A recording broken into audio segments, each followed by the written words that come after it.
Hello दोस्तों, आज मैं आपको मुंशी प्रेमचंद जी की एक बहुत ही रोमांचक कहानी सुनाने वाला हूँ। कहानी का नाम है नई बीवी। चलिए कहानी का वाचन प्रारंभ करते हैं। हमारा जिस्म पुराना है, लेकिन इसमें हमेशा नया खून दौड़ता रहता है। इस नए खून पर जिंदगी कायम है। दुनिया के कदीम निजाम में ये नयापन उसके एक एक जर्रे में, एक एक टहनी में, एक एक कतरे में, तार में छुपे हुए नगमे की तरह गूंजता रहता है। और ये 100 साल की बुढ़िया आज भी नई दुल्हन बनी हुई है। जब से लाला डिंगामल ने नई शादी की है, उनकी जवानी असर नौ ऊद कर आई है। जब पहली बीवी बकैद हयात थी, वो बहुत कम घर रहते थे। सुबह से 10-11 बजे तक तो पूजा पाठ ही करते रहते थे। फिर खाना खाकर दुकान चले जाते। वहां से 1 बजे रात को लौटते और थके मांदे सो जाते। अगर लीला कभी कहती कि जरा और सवेरे आ जाया करो तो बिगड़ जाते। तुम्हारे लिए क्या दुकान बंद कर दूं या रोजगार छोड़ दूं? ये वो जमाना नहीं है कि एक लोटा जल चढ़ाकर लक्ष्मी को खुश कर लिया जाए। आजकल लक्ष्मी की चौखट पर माथा रगड़ना पड़ता है, तब भी उनका मुंह सीधा नहीं होता। लीला बेचारी खामोश हो जाती। अभी 6 महीने की बात है। लीला को जोर का बुखार था। लाला जी दुकान पर चलने लगे तो लीला ने डरते डरते कहा, देखो मेरी तबीयत अच्छी नहीं है, जरा सवेरे आ जाना। लाला जी ने पगड़ी उतार कर खूंटी पर लटका दी और बोले, अगर मेरे बैठे रहने से तुम्हारा जी अच्छा हो जाए तो मैं दुकान न जाऊंगा। लीला रंजीदा होकर बोली, मैं ये कब कहती हूँ कि तुम दुकान न जाओ, मैं तो जरा सवेरे आ जाने को कहती हूँ। तो क्या मैं दुकान पर बैठा मौज करता हूँ? लीला कुछ न बोली। शौहर की ये बेएतनाई उसके लिए कोई नई बात न थी। इधर कई दिन से इसका दिल दोस्त तजुर्बा हो रहा था कि इस घर में उसकी कदर नहीं है। अगर उसकी जवानी ढल चुकी थी तो उसका क्या कसूर था, किसकी जवानी हमेशा रहती है। लाजिम तो ये था कि 55 साल की रिफाकत अब एक गहरे रूहानी ताल्लुक में तब्दील हो जाती, जो जाहिर से बेनियाज रहती है, जो ऐप को भी हुस्न देखने लगती है, जो पके फल की तरह ज्यादा शीरी, ज्यादा खुशनुमा हो जाती है। लेकिन लाला जी का ताजिर दिल हर एक चीज को तिजारत के तराजू पर तौलता था। बूढ़ी गाय जब न दूध दे सकती हो न बच्चे, तो उसके लिए गौशाला से बेहतर कोई जगह नहीं। उनके ख्याल में लीला के लिए बस इतना ही काफी था कि वो घर की मालकिन बनी रहे, आराम से खाए पहने पड़ी रहे। उसे इख्तियार है, चाहे जितने जेवर बनवाए, चाहे जितनी खैरात और पूजा करे, रोजे रखे, सिर्फ उनसे दूर रहे। फितरत इंसानी की नैरंगियों का एक करिश्मा ये था कि लाला जी जिस दिलजोई और हंस से लीला को महरूम रखना चाहते थे, खुद उसी के लिए अबहाना सरगर्मी से मुतलाशी रहते थे। लीला 40 की होकर बूढ़ी समझ ली गई थी, मगर वो 45 साल के होकर अभी जवान थे। जवानी के वलवलों और मसरतों से बेकरार लीला से अब उन्हें एक तरह की कराहियत होती थी, और वो गरीब जब अपनी खामियों के हसरतनाक एहसास की वजह से फितरी बेरहमियों के अजाले के लिए रंगो रोगन की आड़ लेती, तो वो उसकी बुअलहोसी से और भी मुतनफ्फिर हो जाते। 7 लड़कों की तो माँ हो गई, बाल खिचड़ी हो गए, चेहरा धुले हुए फलालन की तरह पुरशिकन हो गया। मगर आपको अभी महावर और सिंदूर, मेहंदी और उपटन की हवस बाकी है। औरतों की भी क्या फितरत है, न जाने क्यों आराइश पर इस कदर जान देती हैं। पूछो अब तुम्हें और क्या चाहिए? क्यों नहीं दिल को समझा लेती कि जवानी रुखसत हो गई और उन तदबीरों से उसे वापस नहीं बुलाया जा सकता। लेकिन वो खुद जवानी का ख्वाब देखते रहते थे। तबीयत जवानी से सैर न होती, जाड़ों में कुश्तों और माजूनों का इस्तेमाल करते रहते थे। हफ्ते में 2 बार खिजाब लगाते और किसी डॉक्टर से बंदर के गदूदों के इस्तेमाल से मुताल्लिक खतों किताबत कर रहे थे। लीला ने उन्हें शशो पंच की हालत में खड़ा देखकर मायूसाना अंदाज से कहा, कुछ बतला सकते हो, कई बजे आओगे? लाला जी ने मुलायम लहजे में कहा, तुम्हारी तबीयत आज कैसी है? लीला क्या जवाब दे? अगर कहती है बहुत खराब है तो शायद ये हजरत यहीं बैठ जाएं और उसे जली कटी सुना कर अपने दिल का बुखार निकालें। अगर कहती है अच्छी हूं तो बेफिक्र होकर 2 बजे रात की खबर लाएं। डरते डरते बोली, अब तक तो अच्छी थी, लेकिन अब कुछ भारी हो रही है। लेकिन तुम जाओ दुकान पर, लोग तुम्हारे मुंतजिर होंगे। मगर ईश्वर के लिए 1-2 न बजा देना, लड़के सो जाते हैं, मुझे जरा भी अच्छा नहीं लगता, तबीयत घबराती है। सेठ जी ने लहजे में मोहब्बत की चाशनी देकर कहा, 12 बजे तक आ जाऊंगा जरूर। लीला का चेहरा उतर गया। 10 बजे तक नहीं आ सकते? 11:30 बजे से पहले किसी तरह नहीं? 10:30 भी नहीं? अच्छा 11 बजे। 11 पर मुसालहत हो गई। लाला जी वादा करके चले गए, लेकिन शाम को एक दोस्त ने मुजरा सुनने की दावत दी।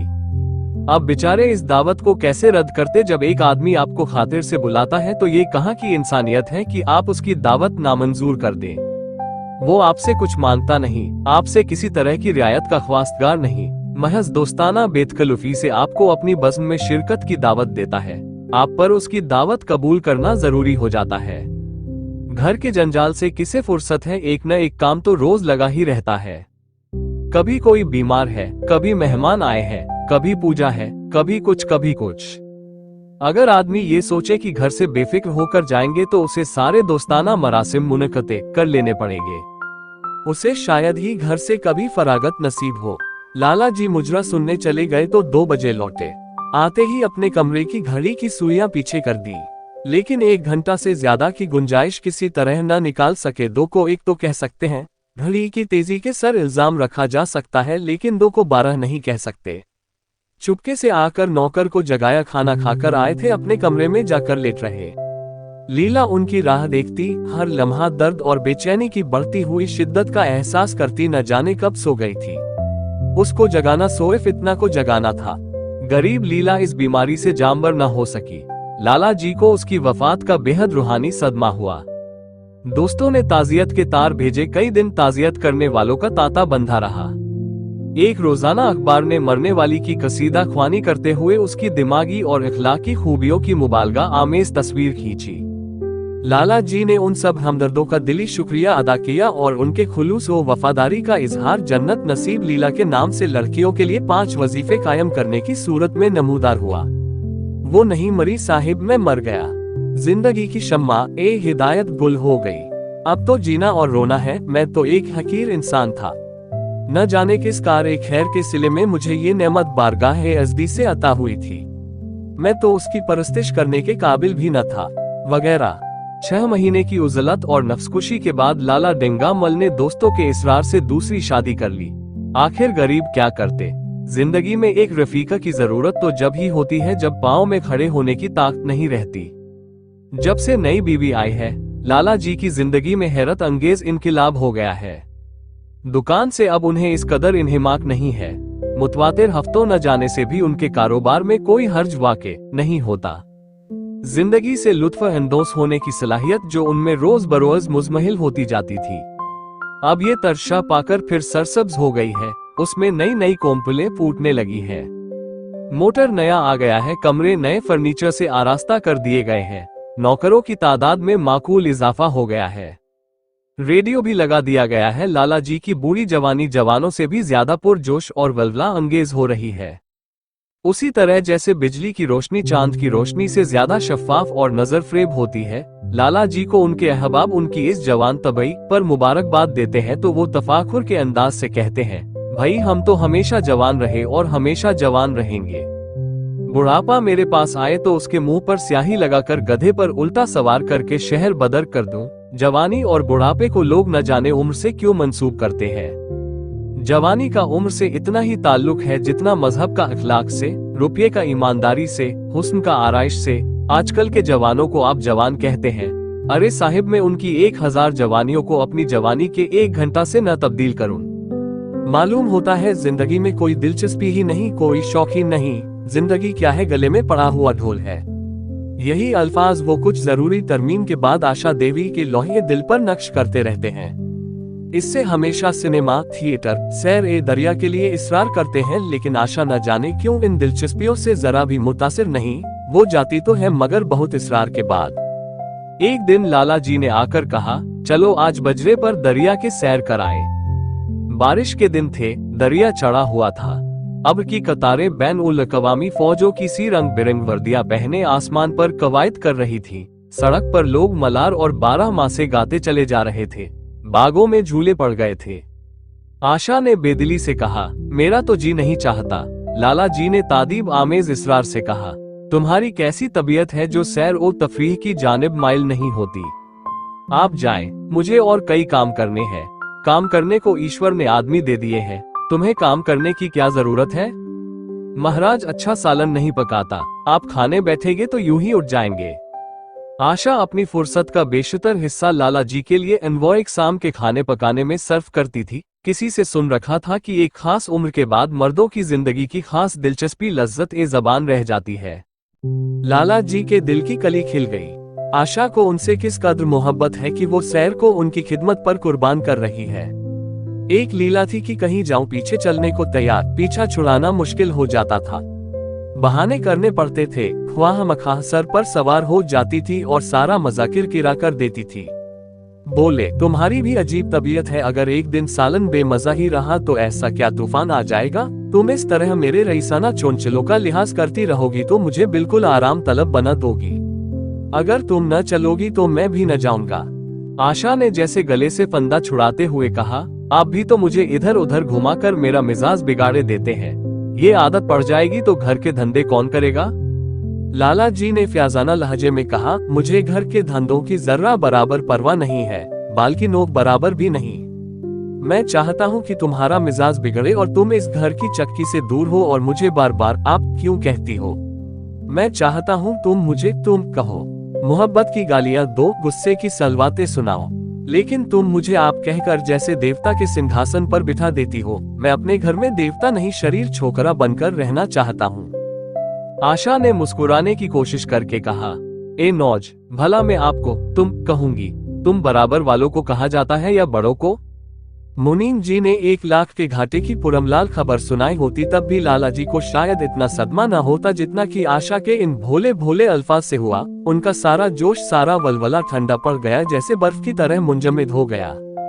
सर पर बाकी रखी हुई रंगीन फूलदार टोपी, गले में पड़ी हुई जोगिए रंग की रेशमी चादर, वो तंजेब का बेलदार कुर्ता जिसमें सोने के बटन लगे हुए थे, ये सारा ठाट जैसे मज़ह का खेज मालूम होने लगा, जैसे सारा नशा किसी मंत्र से उतर गया हो।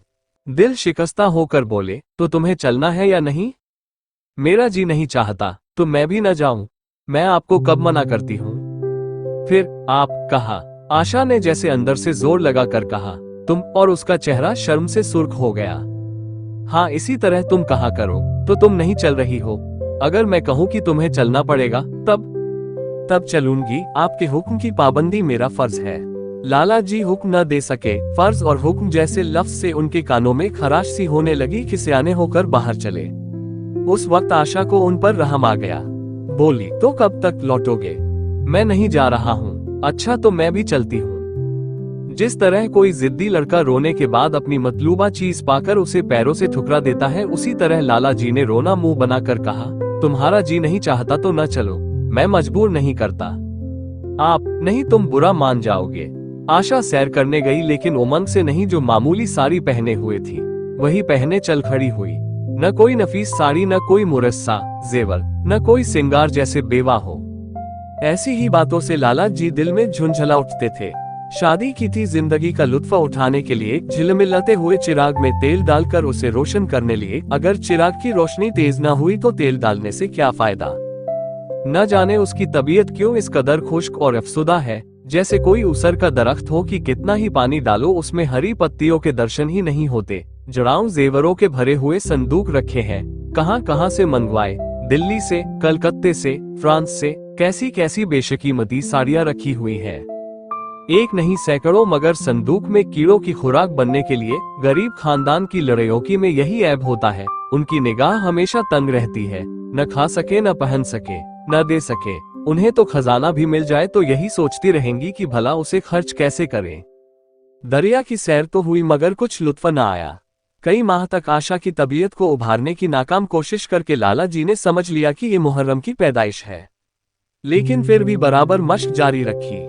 इस व्यापार में एक खतीर रकम सिर्फ करने के बाद वो इससे ज्यादा से ज्यादा नफा उठाने के ताजिराना तकाजे को कैसे नजरअंदाज करते। दिलचस्पी की नई नई सूरतें पैदा की जाती। ग्रामोफोन अगर बिगड़ गया है, गाता नहीं या आवाज साफ नहीं निकलता तो उसकी मरम्मत करानी पड़ेगी, उसे उठा कर रख देना तो हिमाकत है। उधर बूढ़ा महाराज बीमार होकर चला गया था और उसकी जगह उसका 16-17 साल का लड़का आ गया था। कुछ अजीब मस्खरा सा, बिल्कुल उजड़ और दहकानी, कोई बात ही न समझता। उसके फुल्के इक्लीदस की शक्लों से भी ज्यादा मुख्तलिफुल अशकाल हो जाते, बीच में मोटे, किनारे पतले, दाल कभी तो इतनी पतली जैसे चाय और कभी इतनी गाढ़ी जैसे दही, कभी नमक इतना कम कि बिल्कुल फीका, कभी तो इतना तेज कि नींबू का नमकीन अचार। आशा सवेरे ही से रसोई में पहुंच जाती और उस बदसलीके महाराज को खाना पकाना सिखाती। तुम कितने नालायक आदमी हो जुगल, इतनी उम्र तक तुम क्या घास खोदते रहे या भार झोंकते रहे कि फुलके तक नहीं बना सकते। जुगल आंखों में आंसू भरकर कहता है, बहू जी अभी मेरी उम्र ही क्या है, 17वां ही साल तो है। आशा हंस पड़ी, तो रोटियां पकाना क्या 10-20 साल में आता है? आप 1 महीना सिखा दे बहू जी, फिर देखना मैं आपको कैसे फुलके खिलाता हूँ कि जी खुश हो जाए। जिस दिन मुझे फुलके बनाने आ जाएंगे मैं आपसे कोई इनाम लूंगा। सालन तो अब कुछ पकाने लगा हूं ना। आशा हौसला अफजा तबस्सुम से बोली, सालन नहीं दवा पकाना आता है, अभी कल ही नमक इतना तेज था कि खाया ना गया। मैं जब सालन बना रहा था तो आप यहाँ कब थी? अच्छा तो जब मैं यहाँ बैठी रहूं तब तुम्हारा सालन लजीज पकेगा। आप बैठी रहती है तो मेरी अकल ठिकाने रहती है, और मैं नहीं रहती तब तो आपके कमरे के दरवाजे पर जा बैठती है। तुम्हारे दादा आ जाएंगे तो तुम चले जाओगे? नहीं बहू जी, किसी और काम में लगा दीजिएगा, मुझे मोटर चलवाना सिखवा दीजिएगा। नहीं नहीं आप हट जाइए, मैं पतीली उतार लूंगा।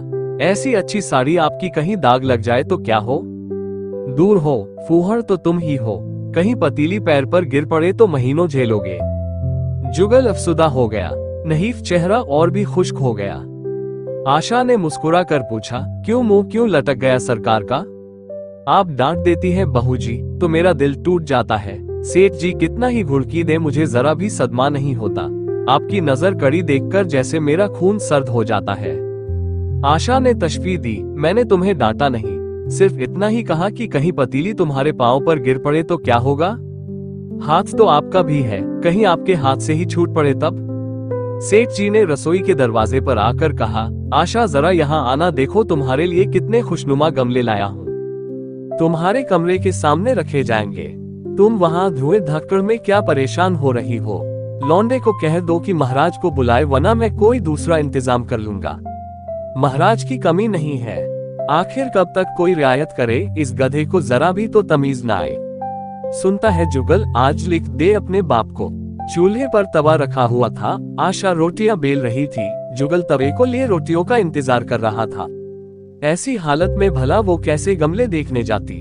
कहने लगी, अभी आती हूँ, जरा रोटी बेल रही हूँ, छोड़ दूंगी तो जुगल टेढ़ी मेढ़ी बेलेगा। लाला जी ने कुछ चढ़ कर कहा, अगर रोटियां टेढ़ी मेढ़ी बेलेगा तो निकाल दिया जाएगा। आशा अनसुनी करके बोली, 10-5 दिन में सीख जाएगा, निकालने की क्या जरूरत है? तुम चलकर बता दो गमले कहाँ रखे जाएंगे। कहती हूँ रोटियां बेलकर आई जाती हूँ। नहीं, मैं कहता हूँ तुम रोटियां मत बेलो, तुम ख्वाह मखाह जिद करते हो। लाला जी सन्नाटे में आ गए।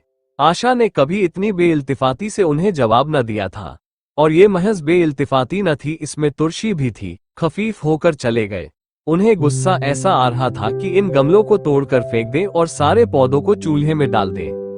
जुगल ने सहमे हुए लहजे में कहा, आप चली जाती बहू जी, सरकार नाराज होंगे। बको मत, जल्दी रोटियां सेंको, नहीं तो निकाल दिए जाओगे। और आज मुझसे रुपये लेकर अपने लिए कपड़े बनवा लो। भिखमंगों की सी सूरत बनाए घूमते हो, और बाल क्यों इतने बड़ा रखे हैं? तुम्हें नाई भी नहीं जुड़ता? कपड़े बनवा लूं तो दादा को क्या हिसाब दूंगा? अरे बेवकूफ, मैं हिसाब में नहीं देने को कहती, मुझसे ले जाना। आप बनवाएंगी तो अच्छे कपड़े लूंगा मैं, खद्दर का कुर्ता, खद्दर की धोती, रेशमी चादर और अच्छा सा चप्पल। आशा ने मिठास भरे तबस्सुम से कहा, और अगर अपने दाम से बनवाना पड़े तो? तब कपड़े बनवाऊंगा ही नहीं। बड़े चालाक हो तुम। आदमी अपने घर पर रूखी रोटी खाकर सो रहता है, लेकिन दावत में अच्छे अच्छे पकवान ही खाता है। ये सब में नहीं जानती, एक गाधे का कुर्ता बनवा लो और एक टोपी हजामत के लिए 2 आने पैसे ले लो। रहने दीजिए, मैं नहीं लेता। अच्छे कपड़े पहनकर निकलूंगा तो आपकी याद आएगी। सीरियल कपड़े हुए तो जी जलेगा। तुम बड़े खुद गर्ज हो, मुफ्त के कपड़े लोगे और ला दर्जे के। जब यहाँ से जाने लगूंगा तो आप मुझे अपनी तस्वीर दे दीजिएगा। मेरी तस्वीर लेकर क्या करोगे? अपनी कोठरी में लगा दूंगा और देखा करूंगा। बस वही साड़ी पहनकर खिंचवाना जो कल पहनी थी, और वही मोतियों वाली माला भी हो। मुझे नंगी नंगी सूरत अच्छी नहीं लगती। आपके पास तो बहुत गहने होंगे, आप पहनती क्यों नहीं? तो तुम्हें गहने अच्छे लगते हैं? बहुत। लाला जी ने खिफ्फत आमेज लहजे में कहा, अभी तक तुम्हारी रोटियां नहीं पकी। जुगल, अगर कल से तुमने अपने आप अच्छी रोटियां न बनाई तो मैं तुम्हें निकाल दूंगा। आशा ने फौरन हाथ धोए और बड़ी मसरत आमेज तेजी से लाला जी के साथ जाकर गमलों को देखने लगी। आज उसके चेहरे पर गैरमा मूली शगुफ्तगी नजर आ रही थी। उसके अंदाज़े गुफ्तगू में भी दिलावेज शीरीनी थी। लाला जी की सारी खिफत गायब हो गई। आज उसकी बातें जबान से नहीं दिल से निकलती हुई मालूम हो रही थी। बोली, मैं इनमें से कोई गमला न जाने दूंगी, सब मेरे कमरे के सामने रखवाना। सब कितने सुंदर पौधे हैं, वाह, इनके हिंदी नाम भी बता देना। लाला जी ने छेड़ा, सब लेकर क्या करोगी? 10-5 पसंद कर लो, बाकी बाहर बागीचे में रखवा दूंगा। जी नहीं, मैं एक भी नहीं छोड़ूंगी, सब यहीं रखे जाएंगे। बड़ी हरीस हो तुम। हरीस सही, मैं आपको एक भी न दूंगी। 10-5 तो दे दो, इतनी मेहनत से लाया हूँ। जी नहीं, इनमें से एक भी न मिलेगा।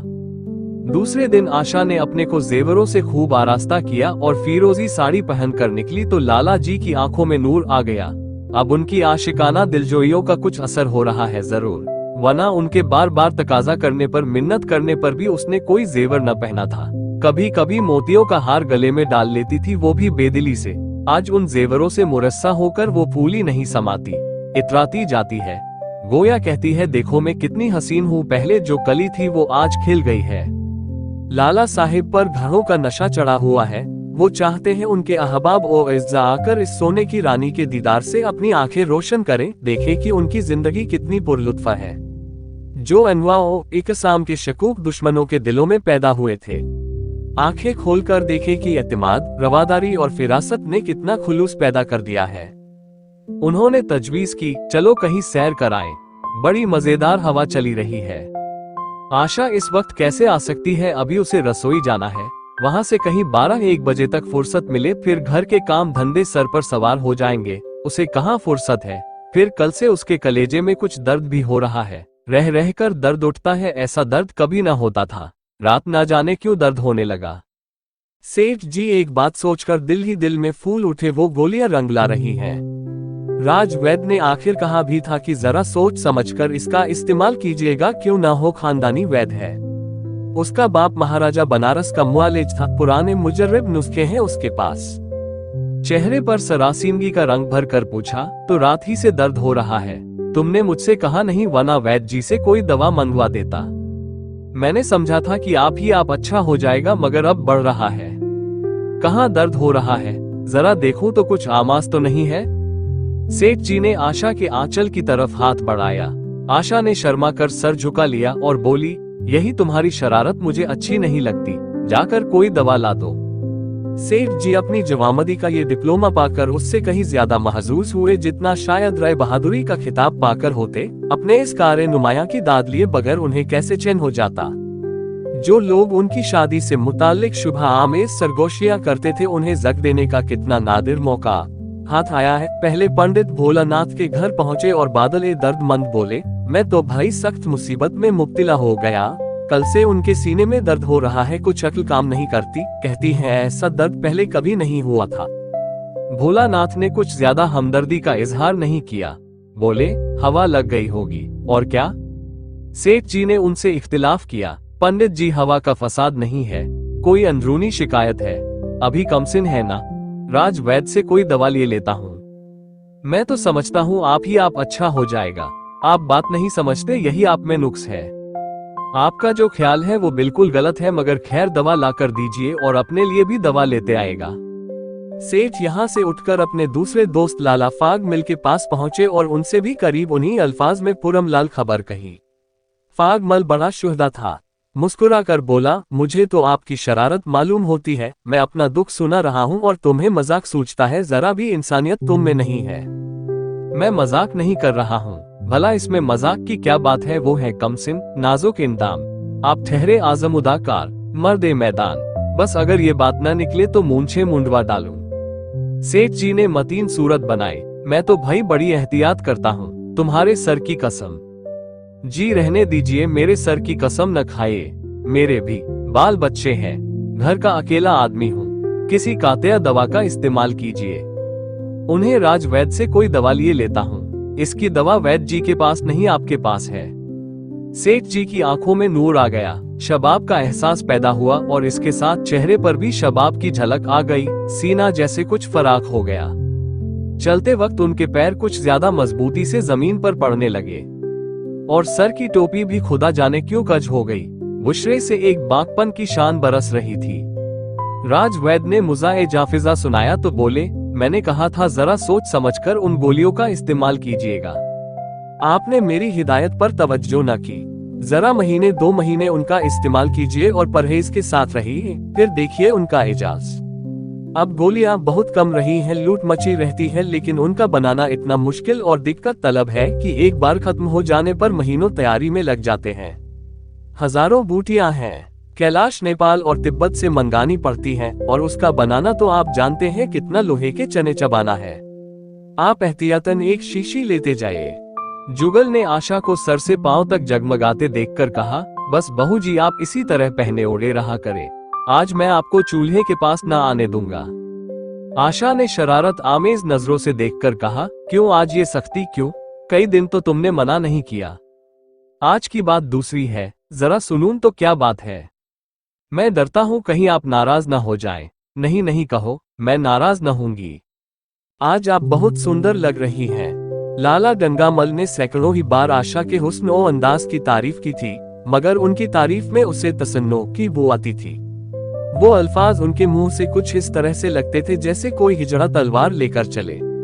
जुगल के इन अल्फाज में एक कैफ था, एक सुरूर था, एक हैजान था, एक इस्तिराब था।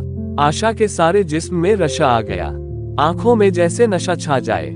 तुम मुझे नजर लगा दोगे, इस तरह क्यों घूरते हो? जब यहाँ से चला जाऊंगा तो तब आपकी बहुत याद आएगी। रोटी बनाकर तुम क्या करते हो? दिखाई नहीं देते, सरकार रहते हैं इसीलिए नहीं आता। फिर अब तो मुझे जवाब मिल रहा है, देखिए भगवान कहाँ ले जाते हैं। आशा का चेहरा सुर्ख हो गया। कौन तुम्हें जवाब देता है? सरकार ही तो कहते हैं तुझे निकाल दूंगा, अपना काम किए जाओ। कोई नहीं निकालेगा, अब तो तुम रोटियां भी अच्छी बनाने लगे। सरकार है बड़े गुस्सावर, 2-4 दिन में उनका मिजाज ठीक किए देती हूँ। आपके साथ चलते हैं तो जैसे आपके बाप से लगते हैं। तुम बड़े बदमाश हो, खबरदार, जबान संभाल कर बातें करो। मगर खफगी का ये पर्दा उसके दिल का राज न छिपा सका। वो रोशनी की तरह उसके अंदर से बाहर निकला पड़ता था। जुगल ने उसी बेबाकी से कहा, मेरी जबान कोई बंद कर ले। यहाँ तो सभी कहते हैं मेरा ब्याह कोई 50 साल की बुढ़िया से कर दे तो मैं घर छोड़कर भाग जाऊं, या खुद जहर खा लूं, या उसे जहर देकर मार डालूं, फांसी ही तो होगी। आशा मसनूई गुस्सा कायम न रख सकी। जुगल ने उसके दिल के तारों पर मिज़राब की एक ऐसी चोट मारी थी कि उसके बहुत मजबूत करने पर भी दर्द दिल बाहर निकल ही आया। किस्मत भी तो कोई चीज है, ऐसी किस्मत जाए जहनुम में। तुम्हारी शादी किसी बुढ़िया से करोगी, देख लेना, तो मैं भी जहर खा लूंगा, देख लीजिएगा। क्यों? बुढ़िया तुम्हें जवान से ज्यादा प्यार करेगी, ज्यादा खिदमत करेगी, तुम्हें सीधे रास्ते पर रखेगी। ये सब माँ का काम है। बीवी जिस काम के लिए है उसी के लिए है। आखिर बीवी किस काम के लिए है? आप मालिक हैं, नहीं तो बतला देता किस काम के लिए है। मोटर की आवाज आए, न जाने कैसे आशा के सर का आंचल खिसक कर कंधे पर आ गया था। उसने जल्दी से आंचल सर पर खींच लिया और ये कहती हुई अपने कमरे की तरफ चली, लाला खाना खाकर चले जाएंगे, तुम जरा आ जाना। आज की कहानी समाप्त हुई। आशा करता हूँ कि ये कहानी आपको पसंद आई होगी। ऐसी ही कहानियाँ सुनने के लिए हमारी वीडियो को लाइक, शेयर और चैनल को सब्सक्राइब जरूर करें। धन्यवाद। जय हिंद।